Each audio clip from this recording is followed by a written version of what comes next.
2026년 8월 7일 매일 성경입니다. 오늘 본문은 이사야 19장 16절에서 20장 6절 말씀입니다. 먼저 본문 말씀을 함께 읽겠습니다. 그날에 애굽이 부녀와 같을 것이라. 그들이 만군의 여호와께서 흔드시는 손이 그들 위에 흔들림으로 말미암아 떨며 두려워할 것이며 유다의 땅은 애굽의 두려움이 되리니 이는 만군의 여호와께서 애굽에 대하여 정하신 계획으로 말미암음이라. 그 소문을 듣는 자마다 떨리라. 그날에 애굽 땅의 가나안 방언을 말하며 만군의 여호와를 가리켜 맹세하는 5 성읍이 있을 것이며 그중 하나를 멸망의 성읍이라 칭하리라. 그날에 애굽 땅 중앙에는 여호와를 위하여 제단이 있겠고 그 변경에는 여호와를 위하여 기둥이 있을 것이요 이것이 애굽 땅에서 만군의 여호와를 위하여 징조와 증거가 되리니 이는 그들이 그 압박하는 자들로 말미암아 여호와께 부르짖겠고 여호와께서는 그들에게 한 구원자이자 보호자를 보내사 그들을 건지실 것임이라. 여호와께서 자기를 애굽에 알게 하시리니 그날에 애굽이 여호와를 알고 제물과 예물을 그에게 드리고 경배할 것이요 여호와께 서원하고 그대로 행하리라. 여호와께서 애굽을 치실지라도 치시고는 고치실 것이므로 그들이 여호와께로 돌아올 것이라. 여호와께서 그들의 간구함을 들으시고 그들을 고쳐주시리라. 그날에 애굽에서 아수르로 통하는 대로가 있어 아수르 사람은 애굽으로 가겠고 애굽 사람은 아수르로 갈 것이며 애굽 사람이 아수르 사람과 함께 경배하리라. 그날에 이스라엘이 애굽 및 아수르와 더불어 셋이 세계 중에 복이 되리니 이는 만군의 여호와께서 복주시며 이르시되 내 백성 애굽이여 내 손으로 지은 아수르여 나의 기업 이스라엘이여 복이 있을지어다 하실 것임이라. 아수르의 사르곤 왕이 다르단을 아스돗으로 보내매 그가 와서 아스돗을 쳐서 취하던 해니라. 그때에 여호와께서 아모스의 아들 이사야에게 말씀하여 이르시되 갈지어다 네 허리에서 배를 끄르고 네 발에서 신을 벗을지니라 하심에 그가 그대로 하여 벗은 몸과 벗은 발로 다니니라. 여호와께서 이르시되 나의 종 이사야가 3년 동안 벗은 몸과 벗은 발로 다니며 애굽과 구스에 대하여 징조와 예표가 되었느니라. 이와 같이 애굽의 포로와 구스에 사로잡힌 자가 아수르 왕에게 끌려갈 때에 젊은 자나 늙은 자가 다 벗은 몸과 벗은 발로 볼기까지 드러내어 애굽의 수치를 보이리니 그들이 바라던 구스와 자랑하던 애굽으로 말미암아 그들이 놀라고 부끄러워할 것이라. 그날에 이 해변 주민이 말하기를 우리가 믿던 나라 곧 우리가 아수르 왕에게서 벗어나기를 바라고 달려가서 도움을 구하던 나라가 이같이 되었은즉 우리가 어찌 능히 피하리요 하리라. 여러분, 바다 한가운데서 우리 배가 막 거센 폭풍우를 만나서 난파될 위기에 처했다고 한번 상상해 보세요. 그런데 마침 나타난 구조선이 구명환을 우리가 아니라 우리를 공격하던 그 해적선을 향해 던진다면 어떨까요? 와, 그거 진짜 상상만 해도 엄청 황당하겠는데요? 그쵸, 굉장히 황당하잖아요. 그런데 고대 중동의 한복판에서 그것도 성경에서 이와 똑같은 일이 벌어집니다. 오늘 우리가 깊게 파헤쳐볼 오늘의 매일 성경 본문은 바로 이사야 19장 16절에서 20장 6절인데요. 네, 오늘 본문에서는 하나님이 그 철천지원 원수 국가들에게 구명환을 던지시는 충격적인 장면이 아주 생생하게 나오죠. 맞아요. 그리고 선지자가 무려 3년 동안이나 벌인 그 기괴한 시위의 진짜 의미도 우리가 같이 해독해 볼 겁니다. 사실 이 성경 본문을 읽다 보면 고대의 그 복잡한 국제 정세하고 하나님의 거대한 마스터 플랜이 어떻게 강렬하게 충돌하는지 아주 적나라하게 볼 수 있거든요. 그러니까요. 이사야 19장 후반부를 보면 진짜 눈을 의심하게 돼요. 이스라엘을 그토록 괴롭히던 거대 제국들, 그러니까 애굽과 아수르가 갑자기 하나로 연결되는 거대한 대로를 만든다는 거예요. 네, 심지어 두 원수 국가가 함께 예배를 드린다고 성경에 분명히 나와 있죠. 잠깐만요. 진짜 그 부분이요. 심지어 하나님이 원수인 애굽을 막 내 백성이라고 부르시잖아요. 아니 무서운 심판을 경고하시다가 어떻게 갑자기 애굽을 향한 태도가 이렇게 극적으로 바뀌실 수 있는 거죠? 그 실마리가 바로 이사야 19장 22절에 있습니다. 하나님이 애굽을 치시지만 그 궁극적인 목적이 파괴나 멸망이 아니라는 거예요. 아, 멸망이 아니라면요? 바로 치유의 목적이 있다는 점을 분명히 밝히셨거든요. 과거에 이스라엘 백성들이 애굽의 억압 속에서 막 부르짖을 때 출애굽의 구원자를 보내셨잖아요. 네네, 그랬었죠. 이제는 애굽 백성들이 고통 속에서 부르짖을 때 동일하게 구원자를 보내서 건져내시겠다는 겁니다. 그러니까 때리신 이유가 결국 고치기 위함이었다는 놀라운 역설인 거죠. 와, 그렇게 원수들까지 품으시는 하나님의 은혜로운 미래 계획은 참 감동적이네요. 그런데요, 이사야 20장으로 넘어가서 벌어지는 상황은 솔직히 도무지 앞뒤가 안 맞아요. 이사야 선지자의 그 파격적인 퍼포먼스 말씀하시는 거죠? 맞아요. 이사야 선지자가 무려 3년 동안이나 겉옷을 다 벗고 맨발로 거리를 활보하잖아요. 만약 하나님이 애굽을 결국 구원하시고 치유하실 거라면 왜 유다 백성들에게 애굽을 의지하지 말라면서 이런 극단적인 나체 시위까지 벌여야 했던 건가요? 그 부분이 되게 날카로운 질문인데요. 어차피 나중에 하나님의 백성이 될 나라라면 지금 당장 동맹을 맺어도 괜찮지 않냐? 보통 이렇게 생각할 수 있잖아요. 제 말이 바로 그 말이에요. 바로 그 지점이 이 성경 본문의 핵심 텐션입니다. 미래의 종말론적 구원과 당장 눈앞에 닥친 현실 정치를 아주 날카롭게 구분해야 하거든요. 당시 아수르는 고대 근동 전체를 짓밟고 다니던 엄청나게 잔혹하고 압도적인 전쟁 기계였습니다. 아, 그러니까 유다 입장에서는 그 거대한 아수르 군대 앞에서 살아남기 위해 어떻게든 발버둥을 쳐야 했겠네요. 그렇죠. 그래서 당장 눈에 보이는 유일한 강대국인 애굽을 군사적 방패로 삼으려 했던 겁니다. 이게 유다가 단순히 얄팍한 계산을 한 게 아니에요. 국가의 존망이 걸린 극도의 공포 속에서 나온 아주 현실적이고 절박한 선택이었던 거죠. 아, 그러니까 유다 백성들이 단순히 믿음이 없어서라기보다는 아수르가 너무너무 무서우니까 당시 국제사회에서 유일한 대안처럼 보이던 애굽에 매달릴 수밖에 없었다는 거군요. 네, 맞습니다. 그렇다면 이사야의 나체 시위는 그 유일한 대안이라는 게 현실에서 얼마나 허상인지 폭로하는 거겠네요. 정확합니다. 이사야가 3년 동안이나 그 벗은 몸을 다닌 것은요. 유다가 그토록 굳게 믿고 의지하던 애굽이 장차 아수르에게 철저히 짓밟힐 거라는 걸 보여주는 거였어요. 아, 애굽 자체가 결국 포로로 끌려갈 거라는 예표였군요. 네, 수치스러운 포로 신세로 발가벗겨진 채 끌려갈 것을 생생하게 보여준 거죠.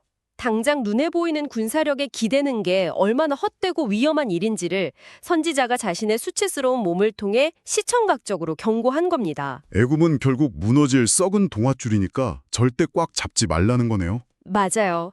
눈에 보이지 않더라도 참된 통치자이신 하나님을 굳게 신뢰하라는 아주 처절한 외침이었던 거죠. 그러니까 미래에는 애굽조차 구원하시려는 거대한 계획이 있지만 당장 닥친 현실의 위기 속에서 애굽이라는 세상의 힘을 하나님 대신 의지하는 건 완전히 다른 문제라는 거군요. 네, 바로 그겁니다.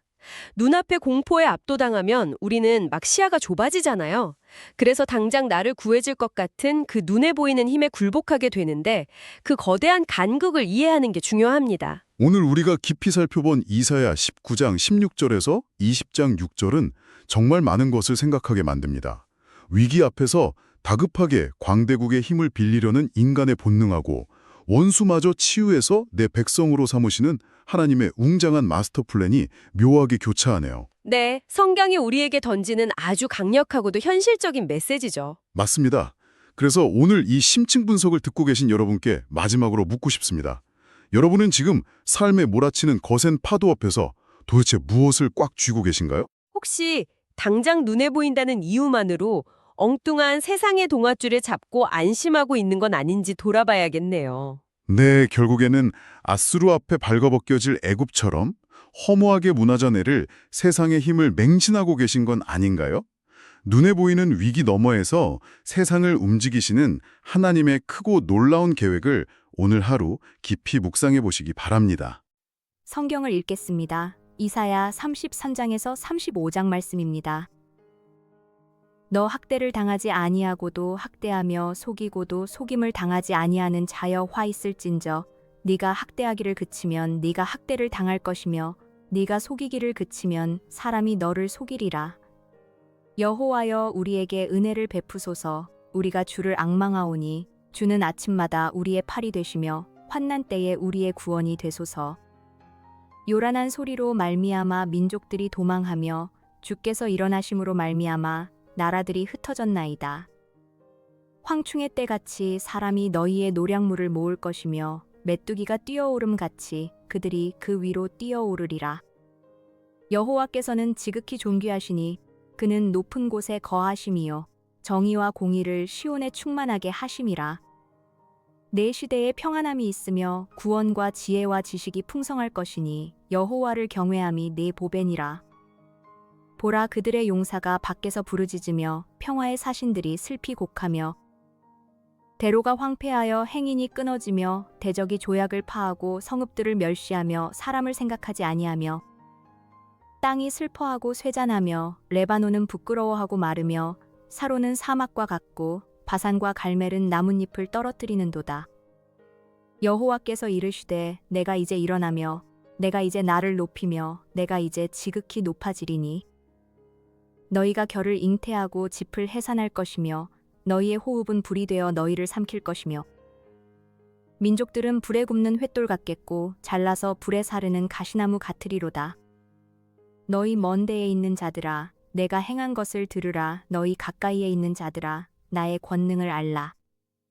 시온의 죄인들이 두려워하며 경건하지 아니한 자들이 떨며 이르기를 우리 중에 누가 삼키는 불과 함께 거하겠으며 우리 중에 누가 영영이 타는 것과 함께 거하리요 하도다.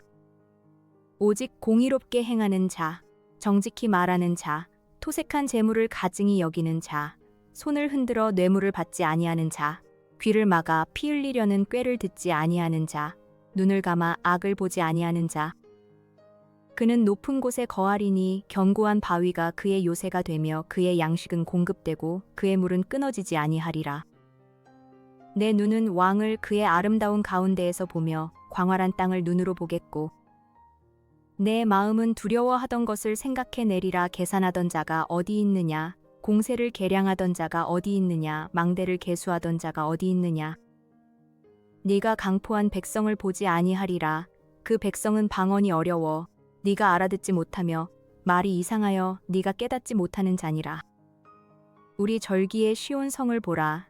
내 눈이 안정된 처소인 예루살렘을 보리니 그것은 옮겨지지 아니할 장막이라. 그 말뚝이 영영이 뽑히지 아니할 것이요 그 줄이 하나도 끊어지지 아니할 것이며 여호와는 거기에 위엄 중에 우리와 함께 계시리니 그곳에는 여러 강과 큰 호수가 있으나 노 젓는 배나 큰 배가 통행하지 못하리라. 대저 여호와는 우리 재판장이시요 여호와는 우리에게 율법을 세우신 이요 여호와는 우리의 왕이시니 그가 우리를 구원하실 것임이라. 내 돛대줄이 풀렸으니 돛대의 밑을 튼튼히 하지 못하였고 돛을 달지 못하였느니라. 때가 되면 많은 재물을 탈취하여 나누리니 저는 자도 그 재물을 취할 것이며 그 거주민은 내가 병들었노라 하지 아니할 것이라. 거기에 사는 백성이 사죄함을 받으리라. 열국이여 너희는 나와 들을지어다. 민족들이여 귀를 기울일지어다. 땅과 땅에 충만한 것 세계와 세계에서 나는 모든 것이여 들을지어다.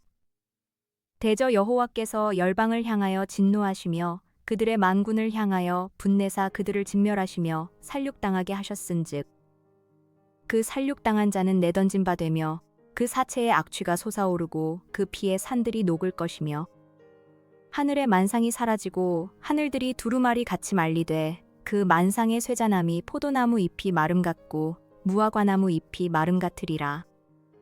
여호와의 칼이 하늘에서 족하게 마셨은즉 보라 이것이 에돔 위에 내리며 진멸하시기로 한 백성 위에 내려 그를 심판할 것이라. 여호와의 칼이 피 곧 어린 양과 염소의 피에 만족하고 기름 곧 순양의 콩팥 기름으로 윤택하니 이는 여호와를 위한 희생이 보스라에 있고 큰 살육이 에돔 땅에 있음이라. 들소와 송아지와 수소가 함께 도살장에 내려가니 그들의 땅이 피에 취하며 흙이 기름으로 윤택하리라. 이것은 여호와께서 보복하시는 날이요 시온의 송사를 위하여 신원하시는 해라. 에돔의 시내들은 변하여 역청이 되고 그 티끌은 유황이 되고 그 땅은 불붙는 역청이 되며 낮에나 밤에나 꺼지지 아니하고 그 연기가 끊임없이 떠오를 것이며 세세에 황무하여 그리로 지날 자가 영영이 없겠고 당아새와 고슴도치가 그 땅을 차지하며 부엉이와 까마귀가 거기에 살 것이라. 여호와께서 그 위에 혼란의 줄과 공허의 추를 들이우실 것인즉 그들이 국가를 이으려 하여 귀인들을 부르되 아무도 없겠고 그 모든 방백도 없게 될 것이요 그 궁궐에는 가시나무가 나며 그 견고한 성에는 엉겅퀴와 새품이 자라서 승냥이의 굴과 타조의 처소가 될 것이니 들짐승이 이리와 만나며 수렴소가 그 동류를 부르며 올빼미가 거기에 살면서 쉬는 처소로 삼으며 부엉이가 거기에 깃들이고 알을 낳아 까서 그 그늘에 모으며 솔개들도 각각 제 짝과 함께 거기에 모이리라. 너희는 여호와의 책에서 찾아 읽어보라. 이것들 가운데서 빠진 것이 하나도 없고 제 짝이 없는 것이 없으리니 이는 여호와의 입이 이를 명령하셨고 그의 영이 이것들을 모으셨음이라. 여호와께서 그것들을 위하여 제비를 뽑으시며 그의 손으로 줄을 띄어 그 땅을 그것들에게 나누어 주셨으니 그들이 영원히 차지하며 대대로 거기에 살리라. 광야와 메마른 땅이 기뻐하며 사막이 백합화 같이 피어 즐거워하며 무성하게 피어 기쁜 노래로 즐거워하며 레바논의 영광과 갈멜과 사론의 아름다움을 얻을 것이라. 그것들이 여호와의 영광 곧 우리 하나님의 아름다움을 보리로다. 너희는 약한 손을 강하게 하며 떨리는 무릎을 굳게 하며 겁내는 자들에게 이르기를 굳세어라. 두려워하지 말라. 보라, 너희 하나님이 오사 보복하시며 갚아주실 것이라. 하나님이 오사 너희를 구하시리라 하라. 그때에 맹인의 눈이 밝을 것이며 못 듣는 사람의 귀가 열릴 것이며 그때에 저는 자는 사슴같이 뛸 것이며 말 못하는 자의 혀는 노래하리니 이는 광야에서 물이 솟겠고 사막에서 시내가 흐를 것임이라. 뜨거운 사막이 변하여 못이 될 것이며 메마른 땅이 변하여 원천이 될 것이며 승냥이의 눕던 곳에 풀과 갈대와 부들이 날 것이며 거기에 대로가 있어 그 길을 거룩한 길이라. 일컫는 바 되리니 깨끗하지 못한 자는 지나가지 못하겠고 오직 구속함을 입은 자들을 위하여 있게 될 것이라. 우매한 행위는 그 길로 다니지 못할 것이며 거기에는 사자가 없고 사나운 짐승이 그리로 올라가지 아니하므로 그것을 만나지 못하겠고 오직 구속함을 받은 자만 그리로 행할 것이며 여호와의 속량함을 받은 자들이 돌아오되 노래하며 시온에 이르러 그들의 머리 위에 영영한 희락을 띠고 기쁨과 즐거움을 얻으리니 슬픔과 탄식이 사라지리로다. 오늘의 뉴스를 듣고 함께 기도하겠습니다. 행정안전부는 어린이, 노인, 장애인 보호구역과 학교 주변 교육환경 보호구역의 모든 공사장에 보행안전통로와 안전시설 설치를 의무화하는 개정 법률이 4일 국무회의에서 의결됐다고 밝혔습니다. 개정된 보행안전 및 편의 증진에 관한 법률은 보호구역과 교육환경 보호구역의 공사 현장에서 보행자 안전시설을 갖추도록 하는 내용을 담고 있습니다. 중미 과테말라의 활화산 푸에고 화산이 분화해 인근 3개 주에 재난 최고 단계인 적색경보가 발령됐습니다. 해발 3,763m의 화산은 전날부터 남서쪽 기슭 계곡을 따라 용암과 화산 쇄설류를 방출했고 주민 1천여 명이 대피했습니다. 일본 정부가 무인 자산 등이 대거 투입된 우크라이나 전쟁을 예로 들며 새로운 전투 방식을 강조한 2026년도 방위백서를 발간했습니다. 백서에는 독도가 자국 영토라는 주장이 22년째 담겼으며 한국 외교부는 주한 일본 대사관 총괄 공사를 초치해 강하게 항의했습니다. 국내 기업 도시유전이 폐플라스틱을 석유화학 원료인 나프타급 재생 원료로 되살려 해외 시장에 공급한다고 밝혔습니다. 도시유전은 전북 정읍의 웨이브 정읍 공장에서 생산한 나프타급 재생 원료 1차분 220을 글로벌 원자재 기업 트라피규라 공급망으로 수출한다고 5일 밝혔습니다. 일론 머스크가 이끄는 항공우주 인공지능 기업 스페이스가 상장 후 첫 실적을 발표했으며 올해 2분기 매출은 78억 달러로 집계됐습니다. 2분기 영업손실은 1억 4,300만 달러, 순손실은 5억 4,100만 달러였고 스타링크 등 통신 사업이 매출을 견인했습니다. 오늘의 선교 소식으로는 인도 중부의 다하이트족을 소개합니다. 다하이트족은 마디아프라데시를 비롯해 차티스가르와 오디샤의 농촌 지역에 살아가며 인구는 약 6만 명이고 주로 힌디어를 사용합니다. 전통적으로 마을의 파수꾼 역할을 했고 힌두교 신들과 마을신, 조상을 섬기며 마디아프라데시에는 기독교 개종의 엄격한 규정과 복음에 대한 반대가 있으며 그리스도를 따르는 사람은 2% 미만으로 알려져 있습니다. 함께 기도합시다.